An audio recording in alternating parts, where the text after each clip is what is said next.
Hello guys. So today I'm going to talk about a video Shock of God made about basically trying to use logic to disprove atheism. So here I have a ring, and this is basically going to be a summary of what he does in his video. So he uses something else instead. I think it's a watch or something. So basically he covers up the camera like that, and there's the ring.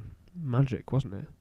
There it is. It's there, and then it's gone. And now what he says is that atheism would have you believe that the ring got there by itself. And his argument is that obviously it didn't just get there by itself. You all know that actually I put it there. And his argument is that this is what God did, and anyone that doesn't believe that is silly in their own right because they are believing that something got there by itself. So he is using logic, because obviously things don't just get there by themselves, so I'll put that down. Obviously things don't just get there by themselves. So he's using that logic to explain theism. Yet then that also asks the question, well, now we know why the ring got there, because of God. Then how did God get there? And then the logic becomes hypocritical, because then all he can say really is that God is timeless and endless, which relies on absolutely no logic at all. So from 1 second saying that actually the ring obviously got there from God, we don't know how God got there. So the logic is therefore defeated. Unfortunately, that is the problem, because God didn't get created by a different God, and his argument for that is God is timeless and endless. But that's not.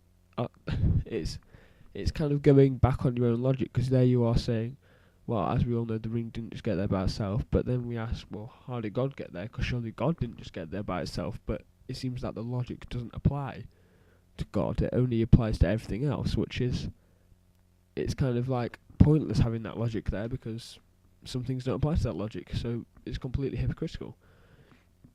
Now, although you may say it's stupid that atheists would say that it got there by itself, it's also equally stupid to say that God got there by itself on the same logic. By the same logic, you are saying that it's equally stupid to believe that God got there by itself, just as it's stupid to believe that everything, or in this case the ring, got there by itself.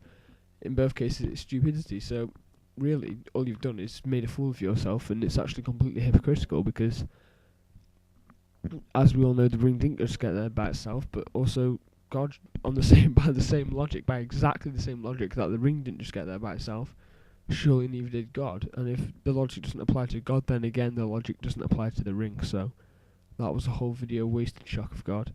And yeah, I hope you guys all realise that actually you can't just claim one thing doesn't apply to that logic because it's timeless and endless, because then on the same principle, why couldn't the universe have been timeless and endless?